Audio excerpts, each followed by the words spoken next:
was wrong. We were wrong. Yeah. We were wrong. Yeah. Okay. Which goes to show, don't bring everything back out. And we're wrong sometimes. What? Wait, what?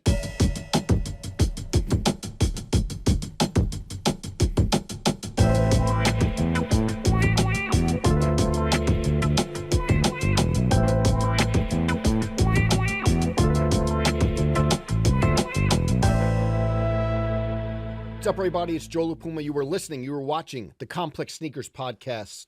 As always, I'm joined by my two co-hosts. To my right, Mr. Matt Welty. We're here. We are here. That is a fact. Yeah. That is a fact. Nobody that can we are deny here that. We're here. in We're the back. flesh. etc. Pin on him. Yep. Yes. To my left, Yeehaw. What's up? listen, He was he in- has What? kind of business on top, a little restoring the feeling Party on the on bottom. bottom? Exactly. Okay. No Business on mullet, top, though. party on the bottom. No mullet. My hair is looking a little long. You think it's ready for me to go see Benny? I don't know. First of all, Mr. Brendan Dunne, did we need an Thank you. introduction? Thank you. No, we Appreciate didn't it. need an Thank introduction, you. but that's who we're talking about. Yeehaw. To my left. Sorry, I'm on cowboy mode. I was in Texas over the weekend. Okay. Yeah. Do I look tan? I saw Isaac Dunne, the new project. Talk Thank about you. it. Talk Wow, about we're it. getting a What, you promo? don't think? Listen, Wow. here's a little Joe, fun wow. fact. Thank you. Yeah, Here's a talk to fun me. fact. Talk to me. Sometimes I don't react to IG stories, but if you don't think I'm watching and absorbing Yeah. the projects, Yeah. what was that? we Isaac can really Dunne- do a promo cut for my brother's artwork? A minute, yes. Thank you, Joe. My brother, my dear beloved little brother, Isaac Dunne, has a new project that opened at Tableland Center in Lubbock, Texas, as part of Texas Tech University's land arts program. So it's an architectural installation, a sound piece as well. Please Was it go see that. outside? Yeah, it's in the middle of a field in a cotton farm. Let me ask you, I've never meditated in my life. I tried. Mhm. I lasted 2 minutes, then I was checking the phone. I'm That- surprised you got 120 I know, seconds. I know. I tried. I was camping. Yeah. Two things that I'll probably Yeah. never do again in my life. Camping for sneakers? No. You'll never But do I that again thought- in your life. I saw Isaac's installation. I'm like, maybe I visit one day and just lay in the field and just Mhm. relax and let all the stress go. Let the wind of the Texas plains whistle over you. Exactly. And through I the feel like the odds acoustics. of getting Joe actually to Lubbock, Texas are like next to none. We need a sponsored thing. We need a road trip where we go to Texas Tech. Yeah, maybe. But yeah, anyway, we're here, of course. Yeah. Did you go to and- Buc-ee's? No, you know what? Thank you for asking, Welty. Every time I go to Texas, which is pretty infrequently, I'm Mhm. always thinking of Buc-ee's, and I do want to be at a Buc-ee's. Yeah. They're never near me. There's a Buc-ee's in Amarillo. There's no Buc-ee's in Lubbock. We drove from Dallas to Lubbock, and I think all the Buc-ee's are on the opposite side of town. I did go to Hurtado BBQ. Our boy Hex set me up with that one. But It's yeah, good. I still have never been to a Buc-ee's. Hex, well, first you go to Coat, then you go to, Yeah. oh, this guy knows barbecue. He knows barbecue. He was Anyways, in we're- Coat. Never saw Wagyu like that, did you? That was good. Steak and Okay. eggs. It was really good. Yeah. Yeah. Steak and eggs. Yeah. Yeehaw. But we're back. We are As back. Welty said. Lot to get to today. We have one central topic, but there's some news bubbling. What are we going to talk about? Yeah, Nike Baltoro is coming back. Stussy collab on the way. Fortnite kicks. We're going to talk about Jordan's legendary run from 99 to 2000 of retros, black Epic. cement fours, big JLP era shoes. The biggest. Awake Yes. Jordan 5? Yeah, Is yeah, it yeah. growing on us? Yeah, Are we going to pop out in that pinkish? Maybe. We might. And then we're going to get to a topic that's been bubbling for the past few months. And we're going to kind of re-release maybe some Grails. Red Octobers are coming back? Chill out. That's Chill out. clickbait. Nike Go. mags? Yeah. Exactly. And then we're going to give our take on how we think they'll do if they release today. Yeah. Also, every day, Complex Shop is open. New clothes, apparel, shoes, vinyl from your favorite artists. You going to buy some vinyl, maybe? Billie Eilish vinyl is in there. I think Yeah. it's sold out. Check out the Complex Shop, complex.com/shop always. What do we got today? The Nike Baltoro is coming back. A Nike hiking boot from 1990. Very 2006. Is that what you guys got into some shit with Jim Jones and Wale? No, that was different, that was different boot, but Okay. that did Go-A-Domes. happen. My first memory of that shoe was 2006. Walk into the old Concepts, which is in the back of the tannery Okay. in Cambridge, Yes. Massachusetts. Go down the stairs, and you saw the boot, and they used to do it in like these like the brightest of bright, Yeah. 2006, all over print, Bape hoodie, matching colorways, right? Peak pastels. I think there was one that was like bright orangish red, lime green, every blue, marker in yeah. a highlighter pack. And it was just sitting above the shelf, and I just wanted to go grab it, but it was so high up, and you're like, I can't ask the guy Damn. for this shoe. Joe hit him with the Giannis. The funny thing about that boot, I think it was either a Bradley Carbone favorite Mm. or it looked awesome on the page of Complex It Magazine. looked awesome, and then they were just like, I want to get this shoe, but you're like, I don't know which world I'm realistically going to wear this. Yeah. It was a favorite because I think it was in multiple issues back in the day, and I'm wondering if Bradley really loved them. I think he wore them, but I also bet it popped off those magazine pages, that like neon looking shoe. It was also that era too, where you're like, I walk into Concepts for the first time, and like, there's all the cool guys, you know, standing behind the counter, and I'm like, I don't want to ask someone for the shoe that's all the way Shaky up. dog My stuttering. boy was shy.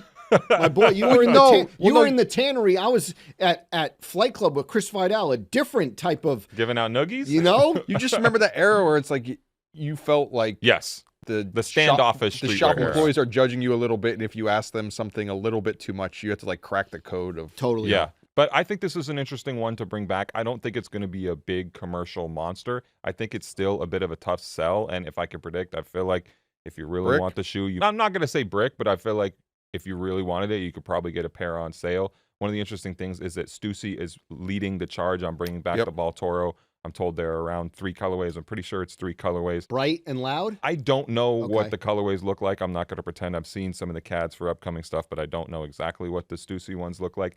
I think this makes sense as a Stussy bring back because it is sort of niche and it does align with that crunchier side of Stussy's brand look.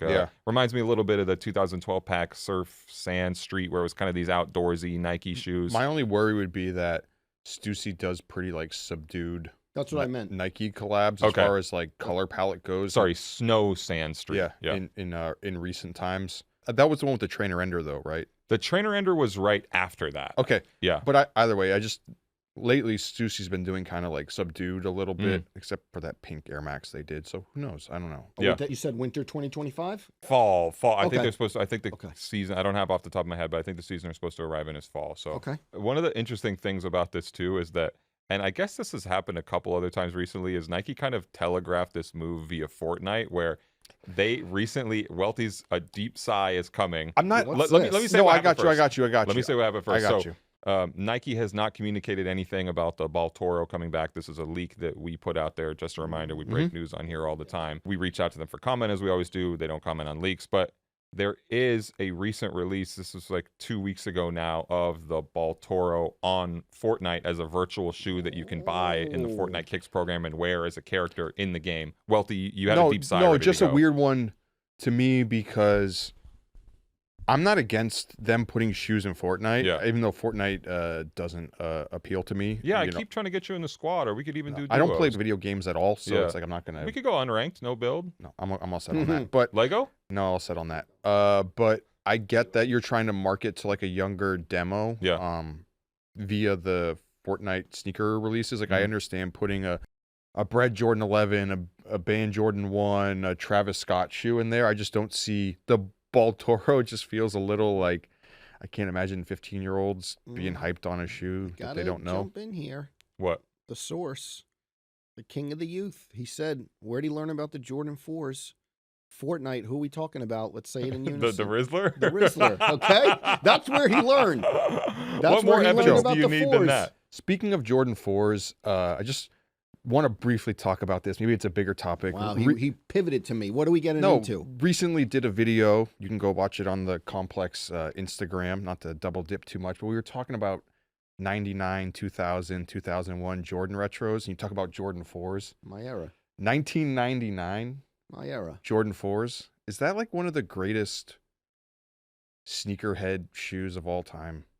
I mean, just that whole run that you brought up recently, Welty, of everything that came out, it was so pure and nothing mediocre. The shoe I think of from that era more than anything is the black metallic Air Jordan 5 with the Nike Air on the 2000. back. And they just look so perfectly yellowed right now. We were talking about that the other day in the office because we had put out the best Air Jordan 5s of all time. Maybe we talk about that sometime on the podcast. But you had to go back to the 2000 pair and you're just like, why is this like the perfect looking shoe?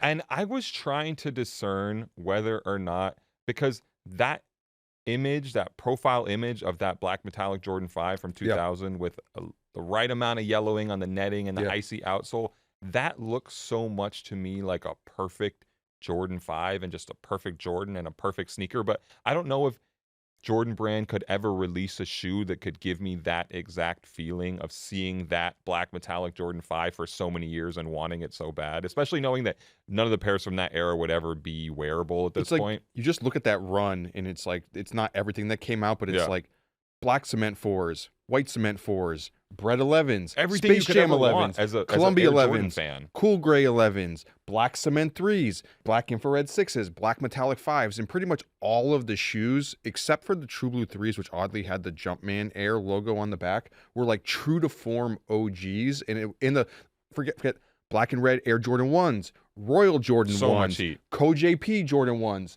It's like, how did you have that one era of 3 years where it was literally the best of retro? What years? 99 to what? 2001. Right when Jordan retired to right when he came back with the Wizards. Wait, 16s, right? Too. Yeah, 14s, 15s, 16s. I wore to my graduation, but then I always look a year later, to me, kind of like the Mike Bibby 17 low era. Yeah. And Easy Odabar. Yeah. Bringing back that Mike Bibby 17, inspired. That run, I told you yesterday in the office. Yeah. I bought every one. And when I say I bought every one, I didn't have money. I was Last working. time you were camping. No, I wasn't camping. Finish line. This is what they used to do. I've said it before. Mr. La Puma, my government, Joseph La Puma. People know me as JLP. Joseph Michael La Puma. Oh, here's your paycheck. There's another name in there? Yeah, here's your paycheck. And just put it right back in the... Here you go. Here it is again. Because I was... Hold on to that for me. Yes, exactly. Isn't it crazy that they just brought back like all the OGs and they were just true to form, right? Like I'm hitting them with the... It was before that era of like where they tried so hard to make all these retro shoes where they're like, hey, we're making 20, 30 retro shoes a year. They're like, hey, we're only making 6 retro shoes, but they're going to be like exactly how they looked back in the day. But still to this day, when I see the new Action Bronson New Balance. You get the same feeling? Same feeling. Same really? feeling. That gives you the same feeling as you had back then for the Jordans? When it's groups of like 3. You like to see a run like that. Black infrared 6s. Okay, here's what I'm saying. When I see the Action Bronsons, when the Action Bronson New Balance shows up, the one I love, the pink with the brown. Amazonia. Yeah. Correct. And then a couple days later, I go and get the black metallic 5. And Same feeling. I love that. Still, brands may be different. Yeah. Maybe it's not just Jordan. But when I could get new shoes and then 2 weeks before it's the Bread 1, I love that feeling. Takes me back. Do you get the same feeling when you hop in a Fortnite game and your Godzilla avatar has the white cement 4s on? Or you switch up the skin? Are you not doing Godzilla right now? Juice WRLD, rest in peace. R.I.P. I watched that doc recently too. Okay. Again, one of my favorite shoots of Lewis all Hamilton time. Skin in Fortnite? I don't know what he's talking about, Yeah. but I'll ask the Rizzler. But Don't text him. Don't you think it's kind of crazy though that Jordan Brand gave us the best run it had ever been on for retro product? You're calling that definitively. 99 and 2001. Yeah, or just as far as percentage wise goes. Yep. Like maybe their hit rate all time high.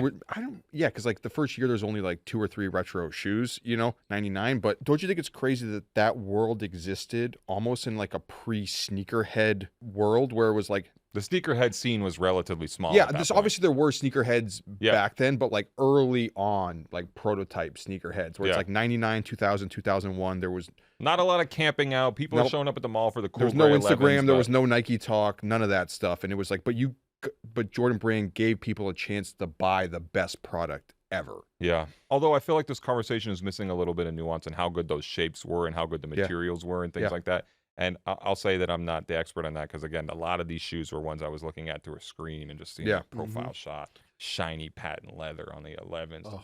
The yellow, pissy, icy outsoles. One last thing. I promise I'm not going to talk about Fortnite any more than this, but I do think it's an interesting and maybe low-cost way to try and heat up a shoe or test if a shoe could be hot or incept it into the culture. If you can relatively easily have somebody whip up a polygonal model of a sneaker and put it out there like as a marketing tool in a video game, and then maybe somewhere down the line people like it, I just think that it's a cool kind of way to backdoor a shoe into people's consciousness. I'm not against it on any level. Like I said, like on the last episode where I was like, hey, some of these shoes aren't going to hit because they're not going to hit with today's youth, right? Baltoro, and it's like, or just in general where it's like you need to go where the kids are, right? Like I get that smart. Like I would have thought the same thing, that like, say if when we were growing up, that like if Tony Hawk Pro Skater was more of like an interactive game where they were dropping in a new Nike SB model, you know, into the game, I would have been like, oh, sick, I probably need to go get those. So I totally understand the concept of dropping the sneakers into it, and that's how you're going to market to the kids. Yeah. Maybe it's a vibe, not a business. Maybe it doesn't have to be a monster shoe. Positive vibes only. You know who said that? Big pussy. Oh, thank you. Oh. Yes, thank you. One of the shoes I want to talk about that we talked about last week, but off the air with Brian from Lapstone and Hammer, is that leopard print Adidas Samba that went insane. This is kind of one of those sneak up shoes where there wasn't a lot of crowd. Yeah, it wasn't a lot of hype before it, but we started posting them on social media and we saw them go insane. Obviously, the diet version of a Wales Bonner. We have the Wales Bonner at home. What's like your girlfriend wants a pair of Wales Bonner Adidas. They're like $500-600 for or even more in those like really small sizes. Yeah, for the actual collab version. I feel like for the Wales Bonner stuff, there's more models now, but there's like a couple pairs that are like super expensive, and then there's some that are relatively more affordable. Yeah. But it's like you want to get one of those shoes for someone, you know, in your life where you're like, hey, I can afford this one. Yeah. And they'll still think it's cool. Yeah. But wow. Okay. That's how you're tricking? It's tricking. But I mean, hey. Wow. No, it's no, I don't think you so. know what? That happened once my mom tried to sew Tiva on a pair of generic sandals. So. What is it? Yes. Hold on. Tigers yes. On No. The shirt? Because if the expectation is that you're going to go buy a pair of $1,200 I agree. sneakers, I'm I feel like talking that's about you. No, but I feel like that's just a little too like unrealistic. Listen, nothing's too unrealistic for my part. To go and just buy, I don't know. For me, it's like I'm not even buying a pair of $1,200 sneakers for myself. Yeah, you do. Yeah, that's why the gift giving is better. The bar is higher for just, someone else. No, for someone you love. You could go to Wagyu Kebab. Do they have Wagyu Kebabs? It's just like it's not dinner. Being, you can't get it's that not though. Dude, it's like it's not being cheap if you don't want to go drop like over $1,000 on a pair of sneakers. But what if she asked for the Wales Bonner specifically? Not just the leopard print Adidas. She got the shoes. You're in Jersey City, a nice dinner. She looks down. No WB on the Sambas. Dinner's over, baby. The dinner's over. Hey, the dinner is over. If your relationship is solely dependent on you, now he always pun has to go intended, solely. No, I'm being realistic. If your relationship is solely dependent on you going and spending over $1,000 on a pair of sneakers, like a pair of $200 sneakers isn't good enough, then no one said solely. Nope. He always has to but throw you said in. it's over. But you said it's over with. No. You just said it. You said dinner's over. Yeah. The whole dinner's over. I mean, that's kind of the vibe, right? No, he just always has to say the relationship's solely based on. If I see her with the regular leopard print ones on. Which are totally fine. We're totally fine. I'll joke. Christmas list, Wales Bonner, under the tree. You're getting that? I don't know. Maybe the coquito isn't flowing that night then. I'll jokes. I'll say one thing, though. This there will be more of them because I heard, and this is an interesting thing that happens where the surprise inline hit that kind of comes out of nowhere and really blows out. And Brian from Lapstone was telling us that he smoked every pair he could of those leopard print Sambas. I think that Adidas is about to crank out a bunch more, and I think they're throwing them to big box. So I think very soon Foot Locker are going to have tens of thousands of pairs. I'm with that. And we saw like the rise of, it was 550, it was Panda Dunks, it was Sambas, it was Speed Cats now, I feel like this is like way, at least for my take, not just because it's an Adidas shoe, but this shoe is way cooler than a 550 or... The leopard print Samba. Yeah, or way cooler than a Panda Dunk. Like it's just the shoe's just differentiated so much more. Like it just stands out where it's like it's its own thing. Where it's, I feel like, not that the shoes didn't come in different colors, but like 550s and relatively plain, really bland, right? Yeah. Aside from the ALD ones, which you got a little bit of that, but for the most part, you can't even tell the ALDs apart from the inline pairs, and like that's okay. But you saying like the diet Wales Bonner Samba. It just, I don't know, it's much more of a statement piece than just black and white dunks. Yeah. I also love going back to Brian. Did you see Matt from Corporate basically reposted a clip and was like, yeah, Brian took all my Asics last year. Yeah, I love that. The boogeyman. Exactly. He was like, Brian definitely took some of my Asics last year, but we have them now. Yeah. Some other Adidas news. This is super insidery. I thought people would care about this more. I posted a little bit about it, but I guess not. But some execs on the way out in the past few weeks, Eric Wise, who was running the basketball organization, is gone. Joe Martin, SVP of North America Wholesale, gone. And then the most infamous among them, Daniel Cherry, the guy who Kanye West waged a social media war on when he was appointed to run Yeezy is out of there as well now. So some internal shakeups at Adidas. The basketball guy, that's interesting after. Yeah, I feel like they've been on a hot run right now, but I think they also have the people in place to continue the momentum. Got a text from my friend who probably sneaker shops twice a year, was in Foot Locker this weekend. He texts me, I'm in Foot Locker. He was in South Carolina. He texts me, hey, I'm in Foot Locker and the salesperson is pushing this new Anthony Edwards shoe on me. I thought you were going to say they were pushing insoles. No, I was like, oh. Don't fall for it. I was like, they're pushing shoe I was protector. like, it's a good shoe. Yeah. He doesn't get buckets, so I don't know if he could pull the fits off like Wale, but just very interesting to be like total kind of like casual. He was like, they're pushing this shoe on it. Anthony Edwards was your friend into it?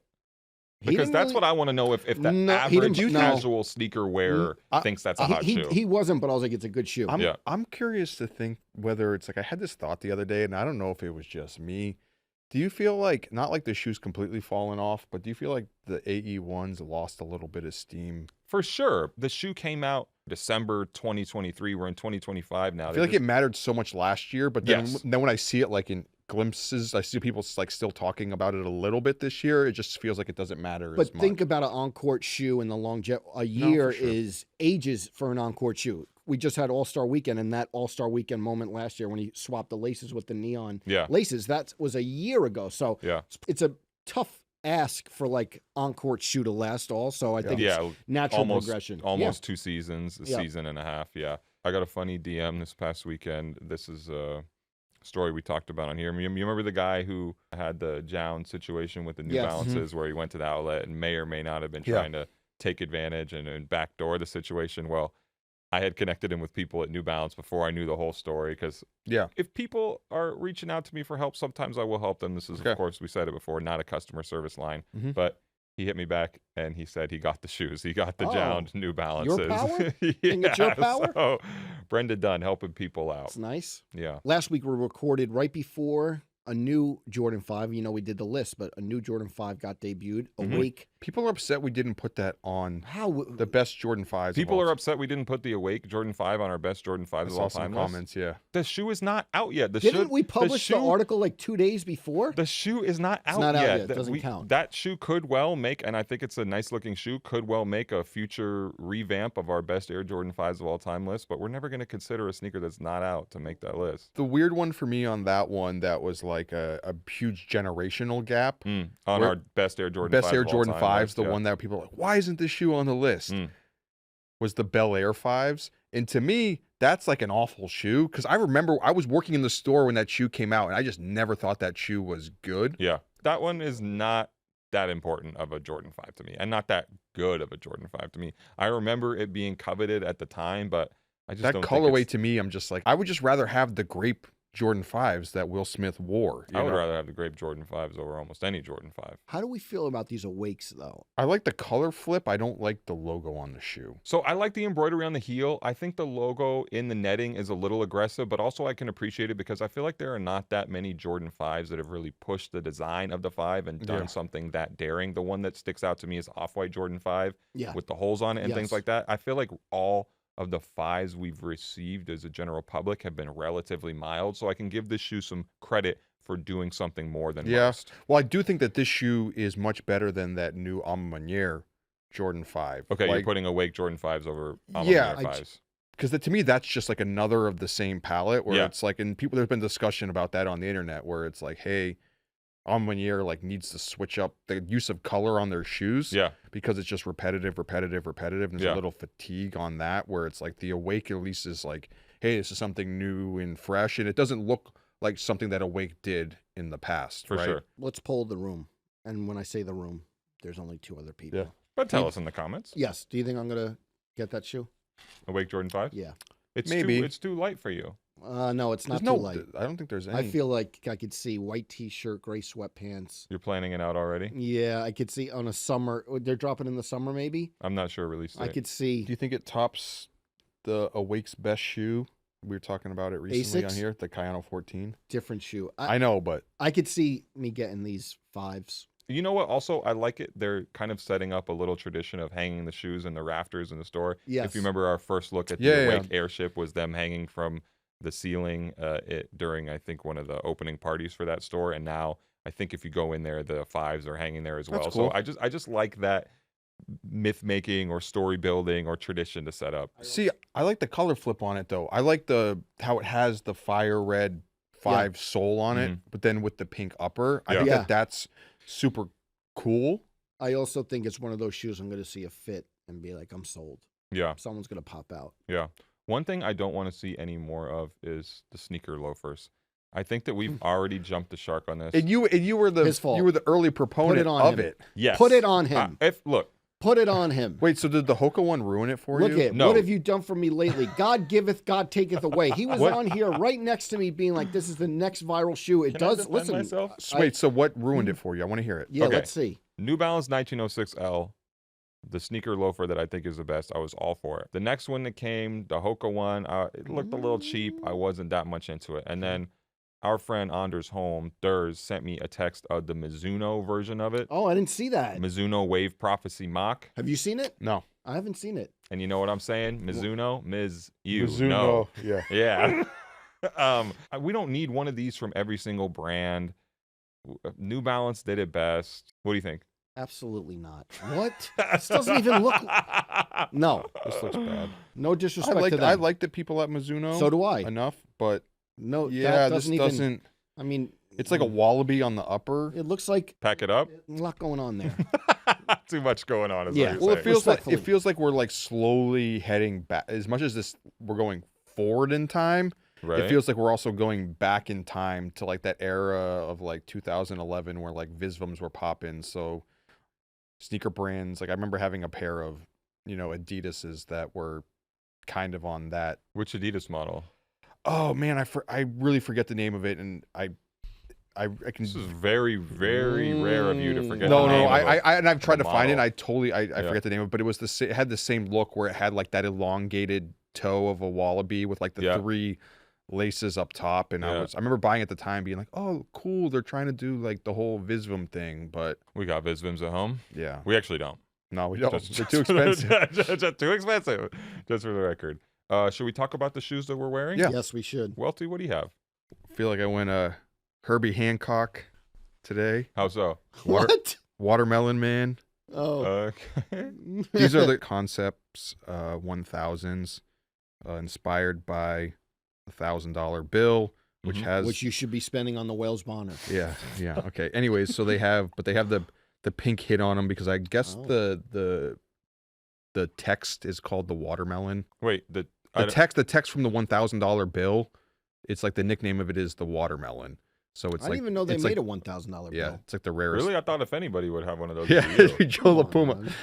No, big watermelon emoji team on this side. He gets paid on his shoots just in $1,000 bills. We support the butty. But anyways, it's just like I feel like the print it's called the watermelon because it's all the O's. You take a watermelon. Your shoes are very close to going like that. Can you clink them 2 times for me? What? Make a wish. Your shoe when you were going like that. Oh, get garland for us. You never took a watermelon and Judy. Yes. Wait, do what? What is that?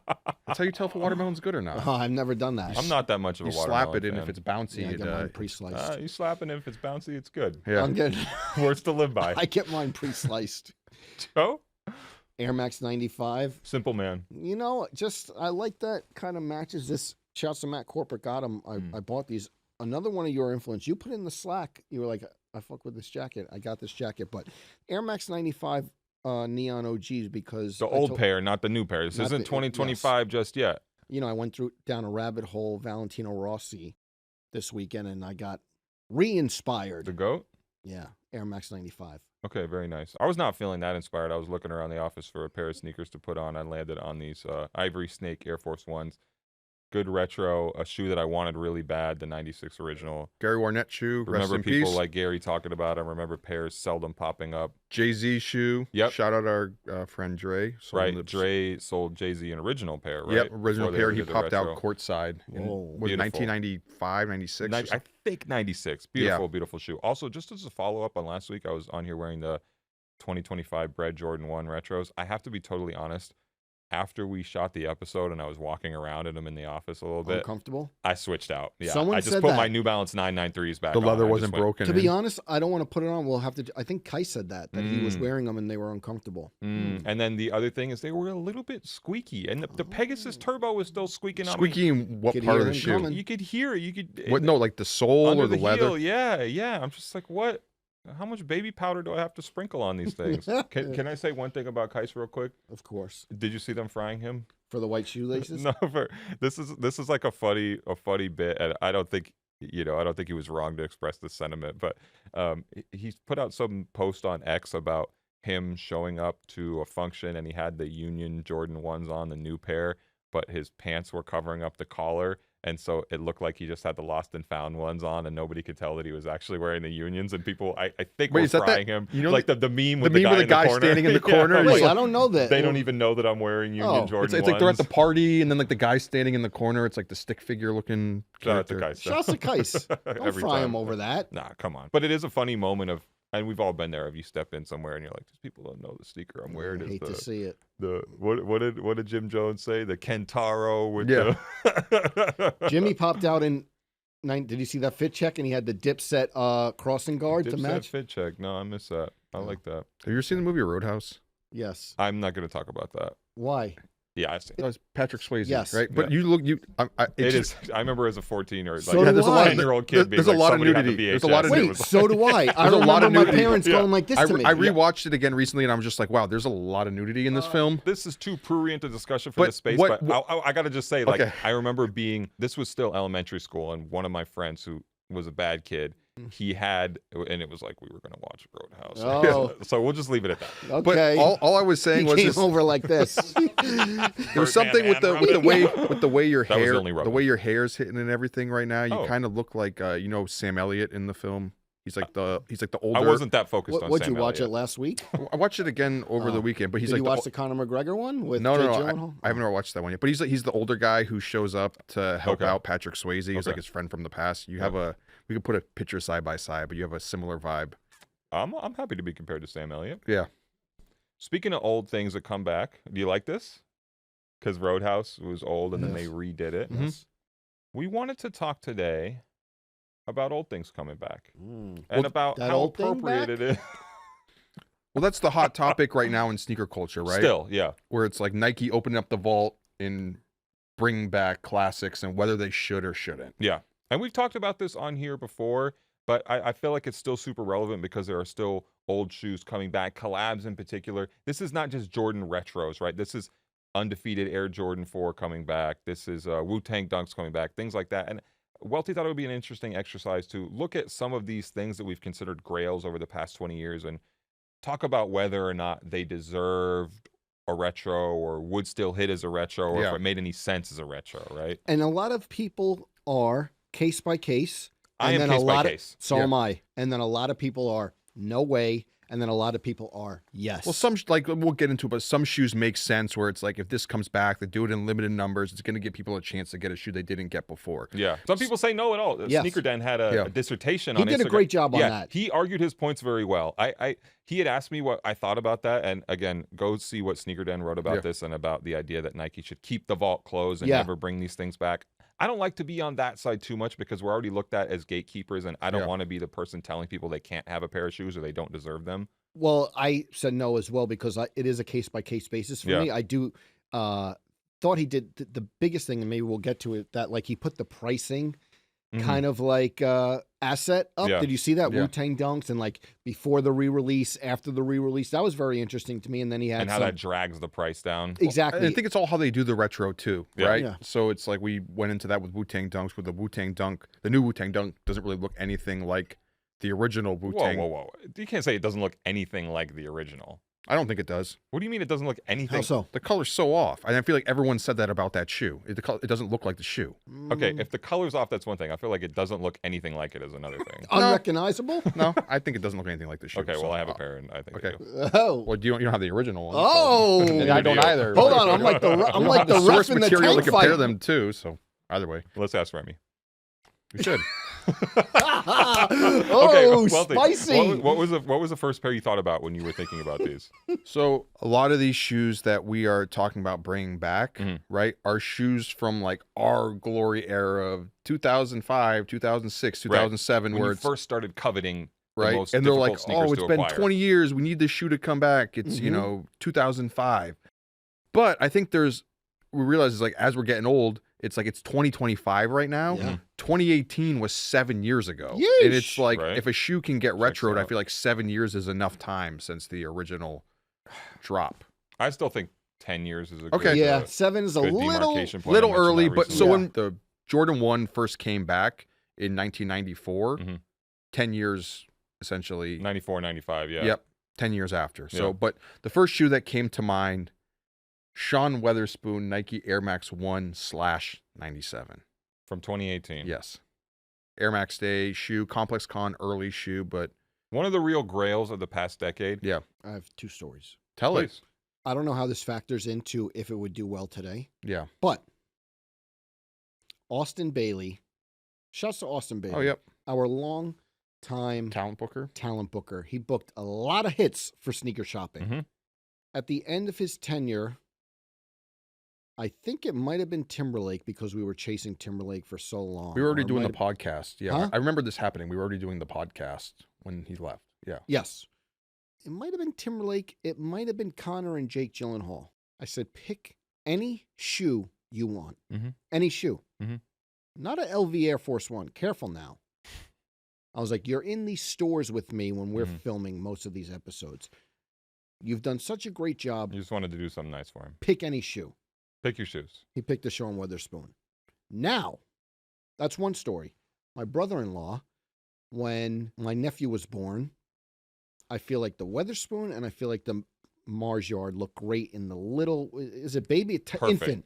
Yeah. Those Perfect. two. TD, toddler size. So I got my nephew the Sean Wotherspoons when he was born. Wow. Okay. My sister and brother-in-law's anniversary was 6 months ago. Like, what can we get? It was a big one. I don't know, 10 years maybe. She was like, he wants the shoes that you bought your For the nephew. kid, yeah. Yeah. And these are people who like aren't buying shoes all the time. Yeah. The fact that Austin Bailey The shoe sticks out for sure. sticks out, picks out of all the shoes in Flight Club, Stadium Goods, or wherever, was It's a like, I beautiful want shoe. that one. Yeah. Does that relate to how it would do today? Yes. It's a beautiful shoe, I think the but shoe it's- holds up. Yeah. it does hold up. Because I some of think these it shoes does don't hold hold up. up, right? Yeah. Like, And just I as a think that's whole. always an interesting test of whether or not it's still going to look good. I think the Sean Wotherspoon Nike Air Max 197, if you were to bring it back as a retro, it still looks good today. It's still enough of a grail for people our age and for people who were just getting into sneakers at that time to where it would still hit hard. Sneaker Den actually reached out to Sean and asked him his opinion on this, and he said, I'd love to see my shoe come back one day, 1-to-1 to the original. I think this is one of the projects, and I don't think it's old enough yet. I don't think it's built up enough cachet from a timeline perspective, but I do think this is one of the... You don't want to wait too long, though. You don't want to go like 15 years down the road, and then by the time it comes back, it's like half the people who wanted it aren't into sneakers anymore. Yeah, but it's a shoe that I think feels special, but not sacred, and would be served well by a re-release if there was a good reason for it. I think that's an important thing. Have a reason to bring stuff It back. wasn't the original like Sneaker Quest shoe, but that shoe had a lot of that Sneaker Quest baked into it, where he was popping up in different cities with that van, and people were trying to find it and get the shoes. I feel like that's part of the reason too why a lot of the people who are like, I feel like a generation below us were the people who were really going hard on that shoe at the time. But yeah, I feel like the shoe holds up. It's like a big what if, right? Because Sean had that one shoe with Nike. Yeah. He's like, at the time, I don't want to say the biggest collaborator in the game, but like one of the hottest collaborators. Off of that shoe. Yeah, Absolutely. off the one shoe, right? In round 2, I mean, was a business, but I feel like, I don't know the answer to this, but it feels like his business profited a lot too off of that shoe's popularity. Round 2 becoming at the time one of the biggest resale shops, or at least off of notoriety. And then, I mean, it has never come out, but like maybe something happened between him and Nike. He's no longer with Nike, goes to Adidas, can't really recapture that same formula again. Did a lot of Asics shoes. The Asics I feel like hit, but it's like the Asics is basically like a 1-to-1 of this shoe to some extent, a corduroy shoe with multiple colored That Gel Light 3. Yeah. So I think one of the interesting things about bringing shoes back is that, to me, the ones that feel like I have some doubts about whether it's appropriate are collaborations. Like you would never complain about Jordan Brand bringing back an OG Air Jordan, or let's say an inline Air Force One like this that I'm wearing right now, Ivory Snake Air Force Ones or Mushroom Air Force Ones that don't have an outside partner attached, where I think it's always appropriate to bring them back. Just don't do it too much. So I think collaborations are the space where I have question marks about it, but I also think that there is built into the collaboration relationship kind of a self-selecting process where to bring a shoe back, you should have a relationship with that collaboration partner still, or they still should be in good standing with the company. So there's kind of this big thing, question mark, right? Yeah, but it's kind of this thing where like it's very rare that a partner you worked with, let's say 10 years ago, 15, 20 years ago, that you still are connected with them, or they still believe in what you're doing as a brand and you still believe in what they're doing as a brand. So I almost think that there's a natural filter where a lot of these shoes just can't come back out, because I don't want to see this Air Max 197 Sean Wotherspoon come back out without Sean. And not to say that there's bad blood between the two, but I just don't think he has a relationship with Nike. So to me, it doesn't make sense. And I feel like that helps us get a lot less of unnecessary or undeserved. Just like imagine what would have happened if he did another shoe with Nike, you know? I think people would be excited. Yeah. I do. But and also I think people would be excited if they brought this one back. Yeah.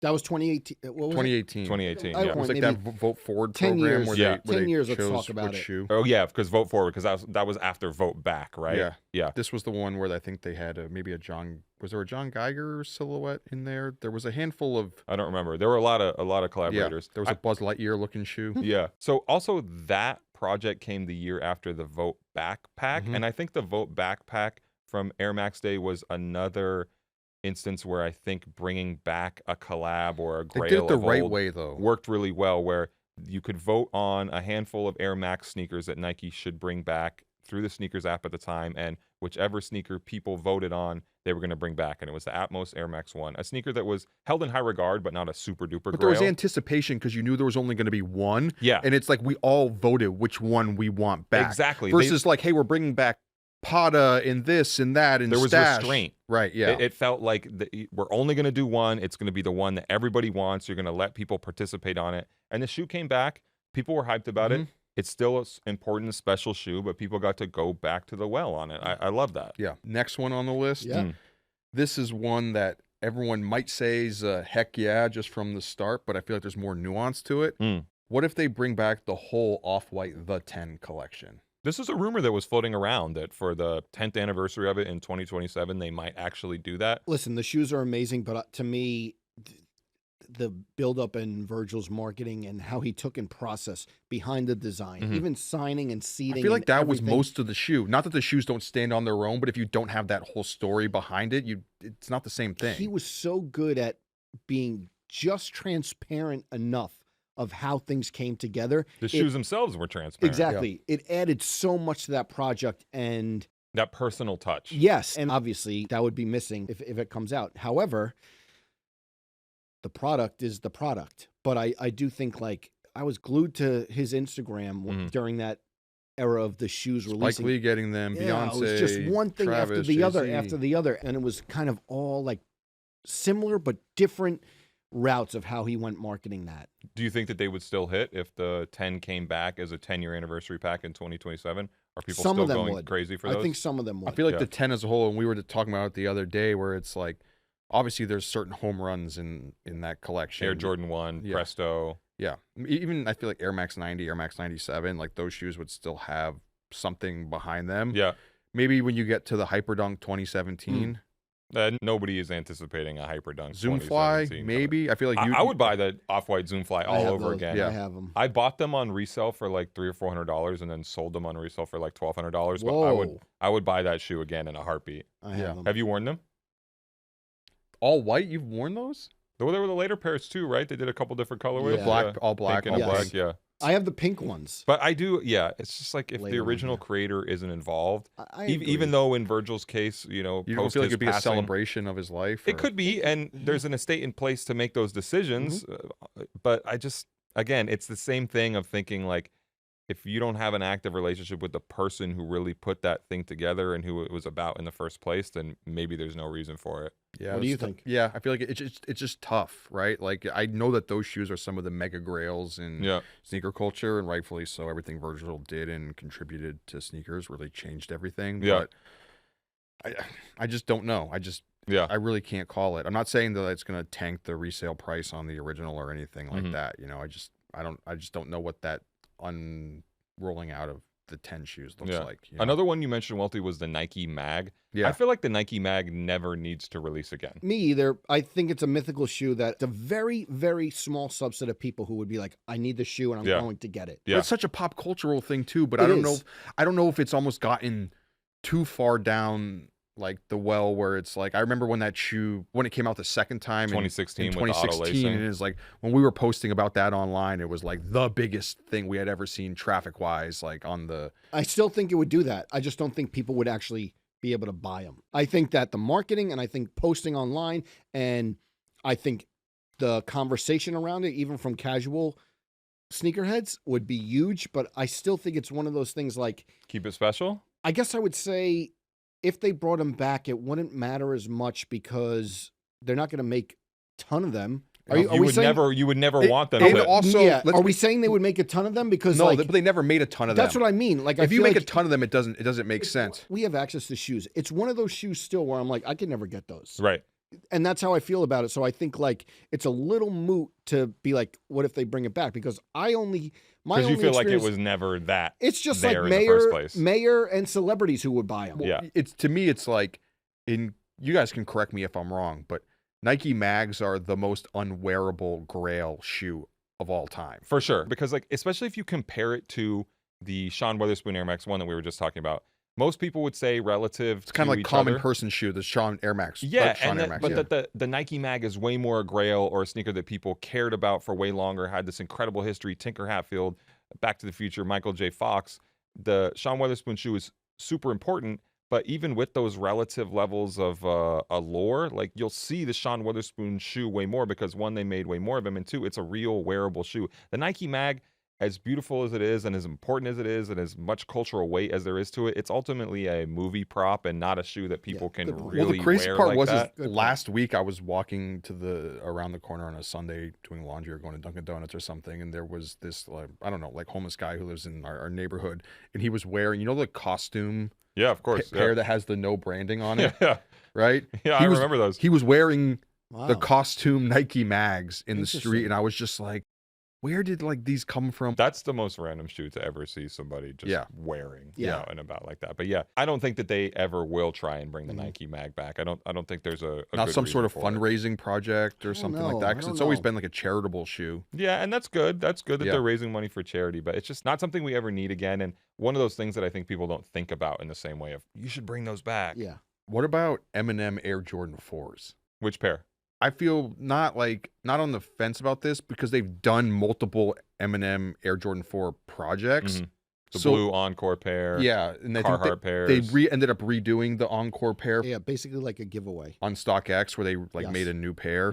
But then they did the Carhartt pair where I'm like, if they were to do an Eminem Air Jordan 4, I feel like you could maybe do another shoe instead of retroing an Eminem. Well, I think that's the version of this that I like the most, is make a sequel or make the next one in the line. Not a 4? Well, maybe a 4, but a new colorway. I think that is the right balance of honoring the original, giving people a taste of the original while still preserving it and making it special. I don't think just bring back the blue Eminem Air Jordan 4 makes sense. Like, it does, right? Because I feel like Eminem just has that baked-in audience where no matter what he does, I feel like it's going to be huge. Correct. But like he's not really that relevant for Jordan Brand in this exact moment. Anything he does, I think he's just way bigger than you think it is. Where he does, I know, but is the question should they or will it? Well, they still did those. I think both of those are questions. When he did the Super Bowl, they did those Slim Shady Air Jordan 3s, and I don't even listen to Eminem's music, and I thought that those shoes were awesome. Yeah, they will hit.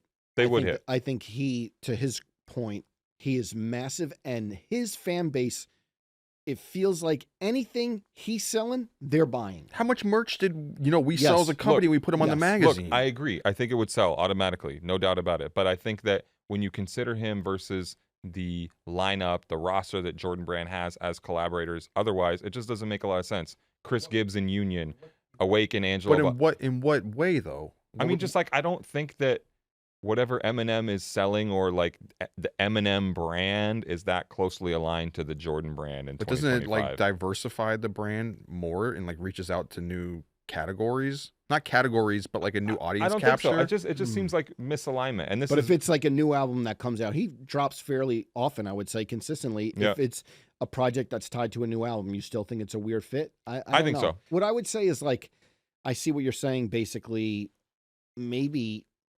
amongst those collaborators, they're not the same, but it's like, he's so massive. 1,000%. 1,000%. It's never going to be the same. His project is never going to be comparable to other collaborators. He is so I big. get brand like synergy, but I just don't also think that brand collaborators should be like a monolith where like everyone has to fit neatly like together. Where it's like it's good to do people or different sets of values. Yeah, where it's like they somehow still fit into the brand. Yeah. But it's not just like, oh well, this fashion brand doesn't align with this rapper, so we're not going to give them a shoe. Fair enough. So do you think something like the Eminem Jordan 4 would make sense as a retro, or bringing the Grails back? I feel like it would just make sense to do another project rather than re-releasing the Carhartt, because every time he's done a shoe, like except for the 2s, I feel like they've been like the biggest thing ever in sneakers. Yeah. In my personal favorite like rapper shoe of all time, Slim Shady Airburst. Yes. Yeah. One I've looked on. Brandon, what if they bring many What years. if they bring back Slim Shady Airbursts? That makes a little more sense to me. Would you be in for it? I might, even though. How would that hit? Even though I would, that would hit never, hard? I don't know if that would hit, but man, I would have to buy a pair. Would you get a pair, Joe? Probably. I would have to. I'm an Airburst guy. We remember. Yeah. Oh, we God. remember, right? My bursts falling apart. Bursts Burst the bubble. Okay. He bursts a lot. One Nike Grail that I think will never come back, and I think never should come back, is the Nike Air Yeezy 2 Red October. Yeah, but if it did, it would be massive. Would it be massive? Do people want a Red October in 2025? Yes. Just off of how much the perceived like value of that shoe is? Yes. We've had arguments about this on this show where we were saying, hey, when the shoe came out, the Yeezy 2 was kind of like a tired silhouette by that time because it dropped after, the initial. We were ready to move on. Yeah, and it felt a little dragged out, especially how long it took for that shoe to come out, where it's like, hey, the sneaker culture was in a different spot at that time. Kanye wasn't even with Nike at the point. He was pushing sock shoes with, Adidas. But I still think it's just hard to say, like, separating anything from Kanye's done or said or anything like that. You just can't view the Red October as not either the biggest or one of the biggest sneakers ever in sneaker culture. It's very simple to me. By every definition, it's a grail. By every definition, it's a grail. The shoe, how it looks, the release, pulled right over in Bayshore. Missed it. You tried to buy them online. On the Sunday. On the Sunday, okay? I might have been going to Amore Pizza for an Italian hero. Pulled right over. You might have been. I might have been. Missed it. But that shoe is the literal definition of a grail. Again, I also think that we have to think People about... be asking you how they could get it, right? Yeah, but I also have really, to... we want that silhouette? We want that shoe in 2025? Here's what I feel like we're missing. We have to contextualize, like, didn't you say, or it's known that the undefeated 4s are going to be a ton? I was told by one person that there were going to be a lot of pairs. I mean, I think there's two separate tiers at least. Okay, but I think when we're talking about this, the Nike Mag different, but like, what if they mass produce it like they are the undefeated 4? How 100 pair, 30, like they made 100,000 pairs of Red Octobers. You think they could sell them? They couldn't not sell them. Yes, they're not going to be like sitting and they're going to be like, oh, you're going to go to the Nike store. You think no Red October? You would not buy it? Resellers alone would gobble up that shoe. You're right. You're right. If we posted right now, regardless, and I'm not like... Should we do it as a thought experiment? April 1st? Some sneaker blogs are going to do it. Separate any of your feelings about anything that Kanye said. If we were to post on the Instagram account right now, Red October's coming back, you don't think that post would at least get 50,000 likes on it? I do. Yeah. I just think that we could talk about the Ye piece and his crashing out as well, because I do think it's interesting, again, going back to this conversation about...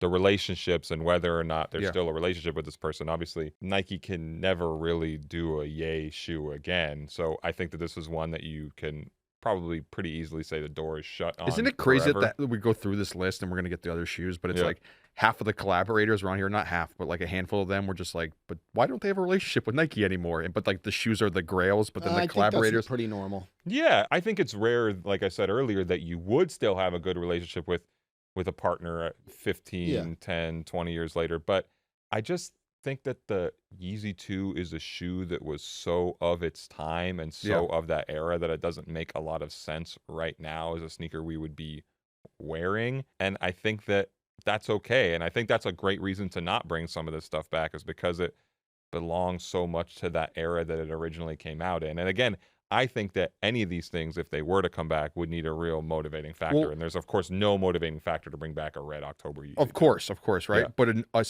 not one-to-one similar scenario, but another collaborator who found themselves in some hot water, who has a shoe coming out with Nike, but we're talking about bringing shoes back. It's Tom Sachs. Yeah. So Tom Sachs did his first Nike Mars Yard shoe in 2012. They did the Nike Mars Yard 2.0 in 2017. A couple years back, Tom Sachs had some allegations against him about creepy behavior in the workplace and just generally being an aggressive weirdo, especially towards women. And now in 2025, he has the Mars Yard 3.0 coming out. So I will say this, all of the Tom Sachs allegations aside, I think this is a cool setup of having a shoe come out. And we've said it on here before, when the Mars Yard 1.0 came out, it was not a grail. It was very limited, very niche, not that hard to get. Yeah, super niche. But I like this approach of, here's the first project. The first project still feels special, but here's a second project that iterates on it slightly. And now, 8 years after that, in 2025, here's a third project that changes it even a little bit more. It feels like a real artist approach, right? Yeah. Where it's like, I know there's only slightly, differences to them, but it's like, hey, I'm going to find a way to retain the value of the original piece of art. Yeah. And give you something new. I think this is one of the best possible examples of it, if we didn't have all the context of everything weird that Tom Sachs has been accused of engaging in. So all those things are extra baggage, and I understand if nobody wants to wear the shoes for that reason. But this is a tough one because the timeline of these shoes doesn't make it feel like a retro, right? The first one came out in 2012, and like the second one came out in 2017. It's not like this bring back thing. It's but what if they brought back Mars Yard 1.0? I think there's no reason to do that. Would you buy it if it came back? The original? Probably. Yeah. I think so. Would you? No. No. I mean, I don't know. I honestly hold on. I honestly don't know, to be honest. I'm going to say no. Okay. Because I have the original. So do I. Right. A little fist bump. A little fist bump. Even though we don't support all the things he's been accused of. And I put out there before, it was like I was just so disappointed because I hadn't worn Nike shoes in forever, and I finally get a pair of the Tom Sachs GPS, and then he gets canceled the next day. Yeah. We know you were dismayed by that. Yeah. So not the actual things he's been accused of, but your no, that wasn't. Come on. Speaking of pieces of art. Yeah. Paris Dunks.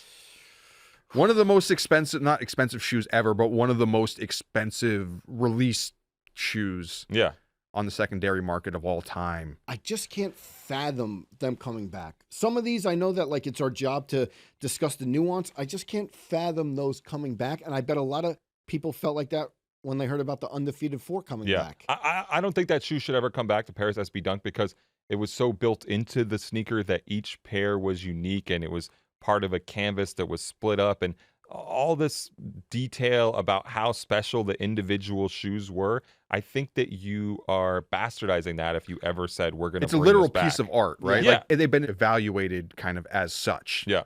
Where they're like $50,000 shoes plus, right? On the resale market, maybe $100,000 size. And it's like, as time goes on, I feel like the price on that shoe goes up and up. Yeah. But it definitely feels like during that SB boom that was the one where it was like, people were maybe new to the game or artists, etc., who wanted to get a flex shoe. It's like, I need to get a pair of Paris Dunks. You can't ever bring back the Paris SB Dunk, right? But there's also people out there, and it's like no disrespect to them, who are like, hey, none of these things should be sacred. I want to buy shoes. You should. But isn't there a level of some shoes, which again, I know I keep saying it, I feel like the Undefeated 4 is the variable in the science experiment, because I never thought, but Paris to me is even another level. But if they came back, would you buy them?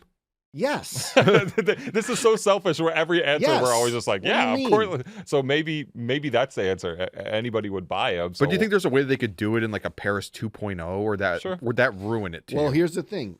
We have this discussion. Paris 2.0, the Stash Air Max 95. One of your favorite? One of my favorite. To me, the Stash Air Max 95 is a top 2 shoe. The new release. Yeah. I love the new release. Love it. I think it was executed awesome.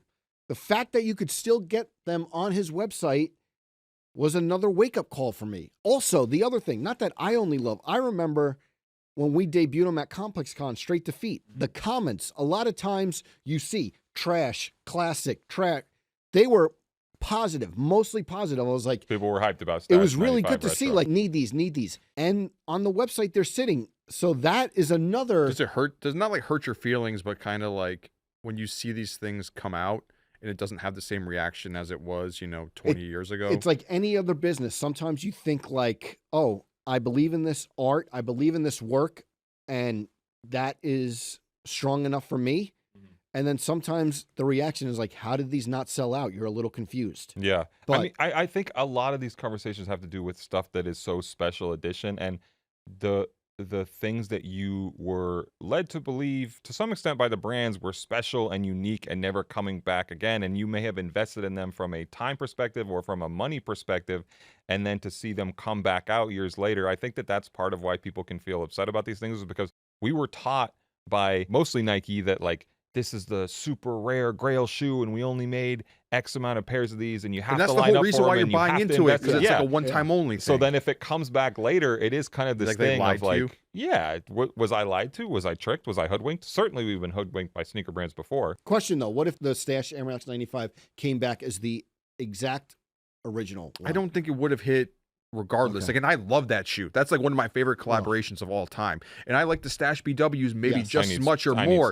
But I have just the realization that like maybe there's just not the same audience there for it, right? And like that's totally fine.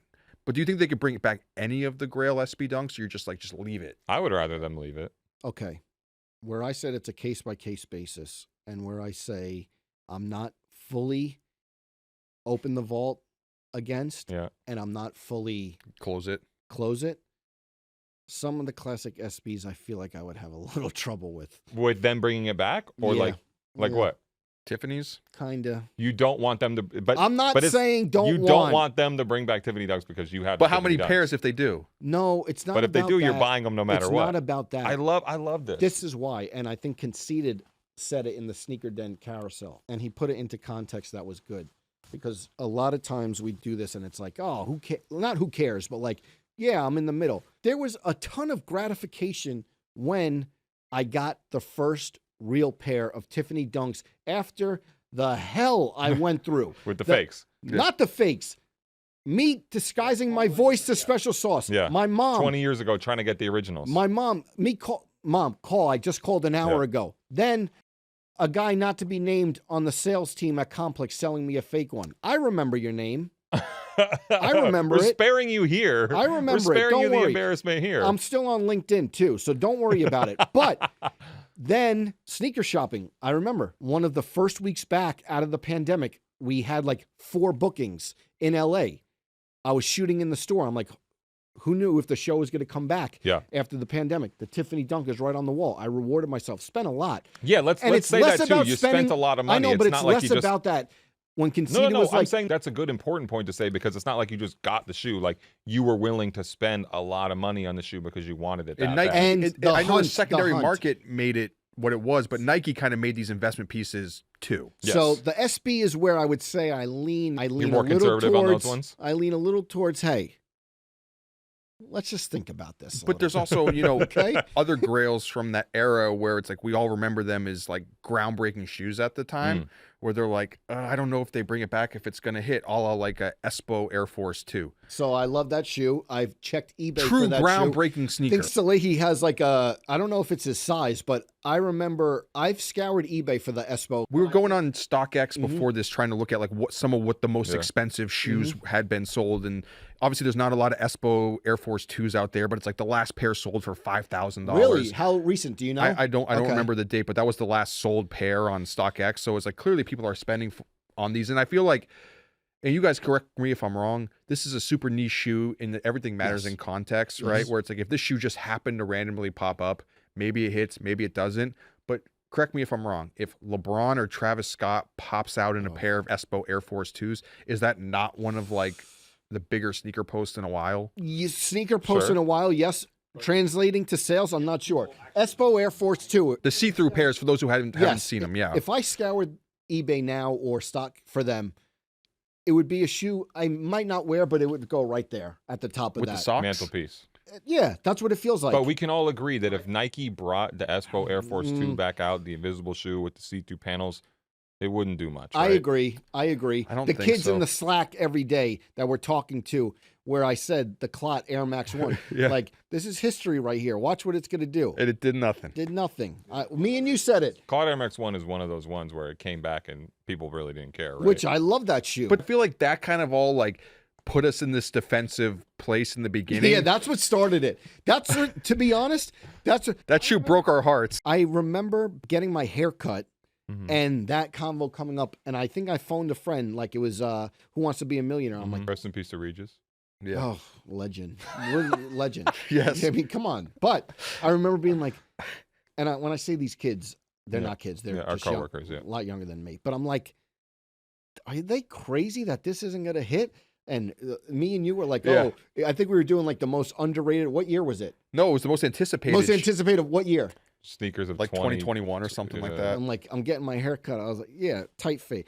And then I was wrong. We were wrong. Yeah. We were wrong. Yeah. Okay. Which goes to show, don't bring everything back out. And we're wrong sometimes. What? Wait, what? Oh. Last shoe to bring up, big JLP shoe, also controversial shoe in the grander scheme of our sneaker world. Entourage Air Force Ones. Why is it a big JLP shoe? Big Entourage guy.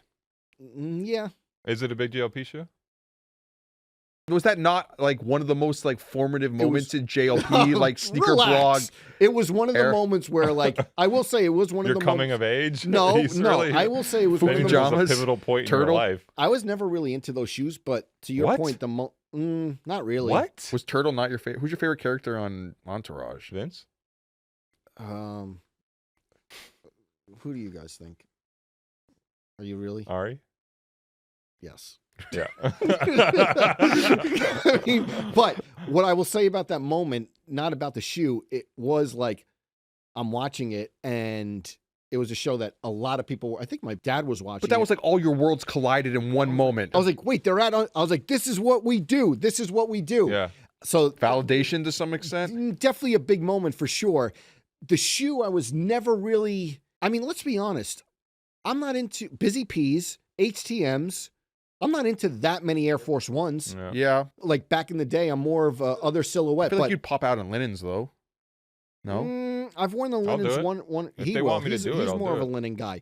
But once or Might twice, catch me in a tropical location with more than just a linen Air Force Ones on. ISO. Give him the ISO can. Okay. But when I say I scoured eBay for the Espos, when I scoured eBay, I never looked those up.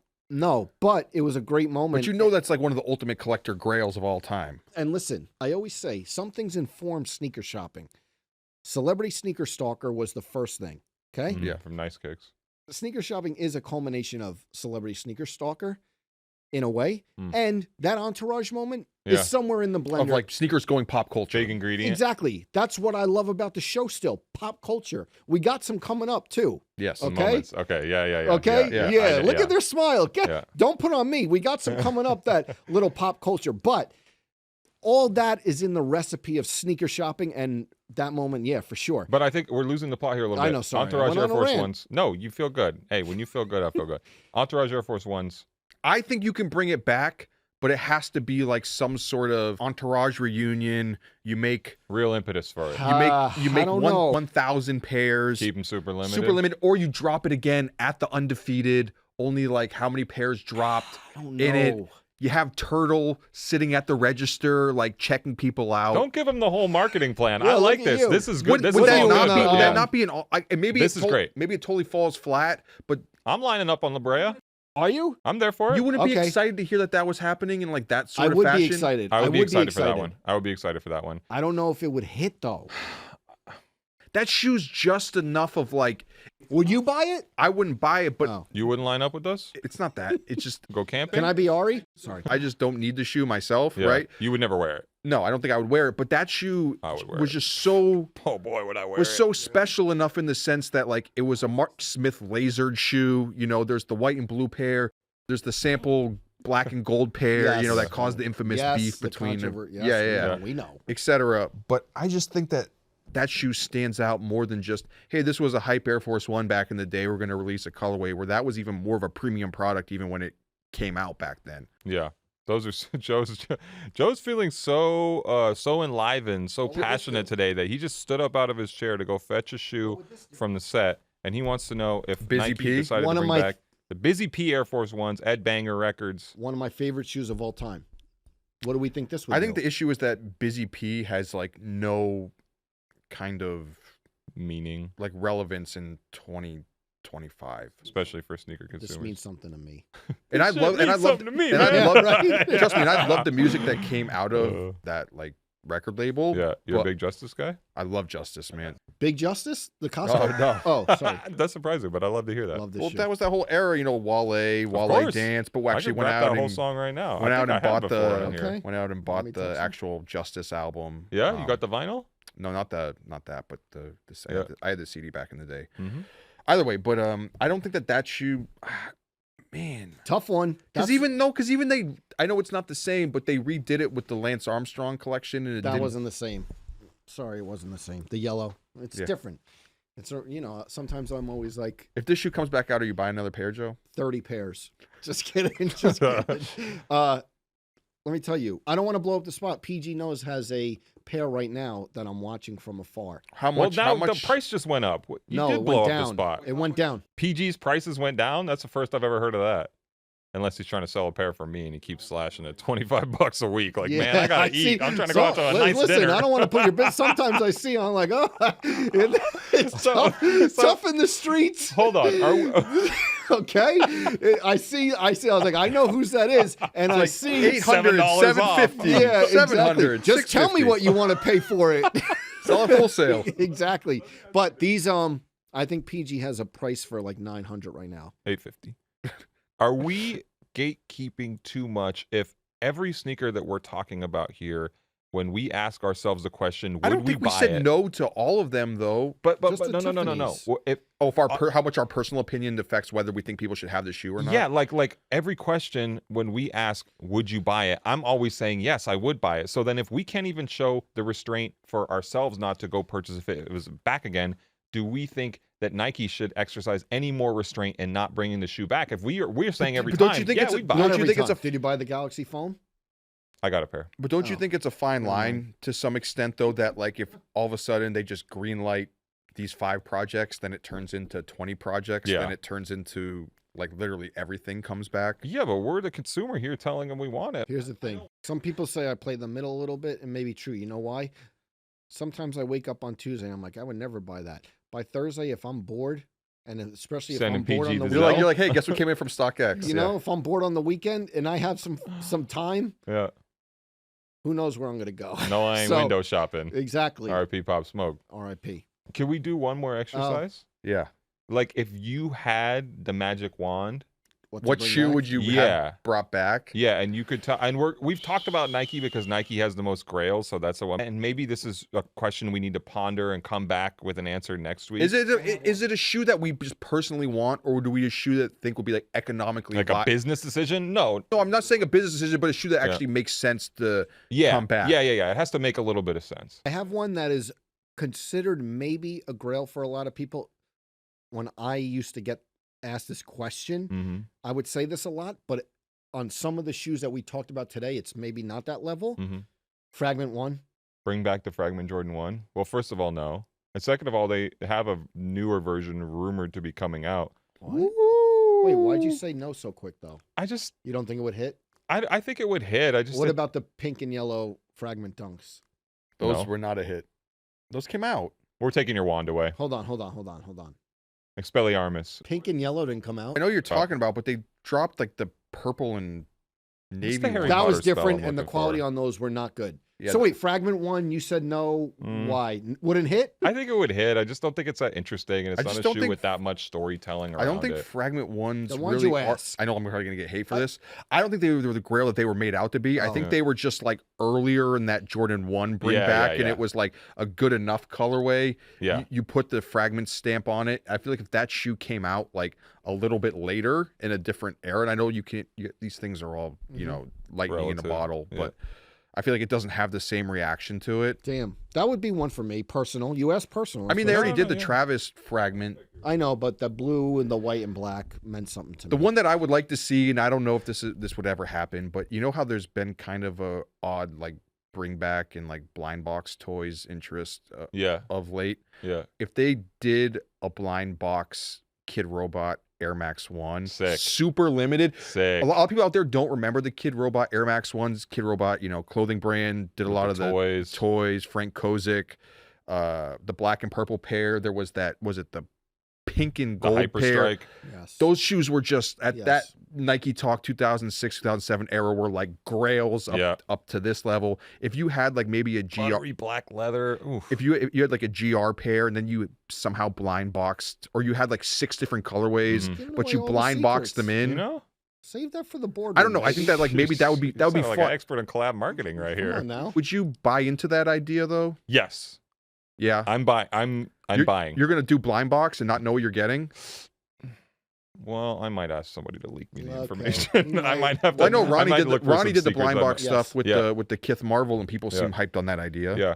For me, my pick is going to be like an old Air Max 1 thing. It's going to be maybe an Amsterdam Biotech Air Max 1 Atmos. That Air was Max the one. Day? That was the one I wanted to win in the vote backpack. And recently, Corgi Shoe posted a pair of 10.5s, and I was like, look, we know I'm a true size 10, but maybe a 9.5. But I was like, maybe we do. Well, don't you think it'd be cool if they only dropped them at like what they had like Atmos Con or something like that? Yeah. If they only dropped them in Japan, Listen, IRL at an event. What did Bones Malone say? Fly to Paris, dance with a If I could go to Tokyo and you know, like go watch just for kicks. If you haven't seen it, you'll know what I'm talking about. But yeah, I'll go on a mission for those. Maybe we could get the expense card swiping on the Tokyo trip for me to get a pair of. Not a chance. But listen, PG, holla at me. Maybe we're closer than you think. Okay, PG. All right, good topic. Thanks. All right, everyone, this has been the Complex Sneakers Podcast. We hope everyone has a great weekend. Please like, subscribe, comment what you think these shoes would do if they came back out, and we'll see you in a few weeks.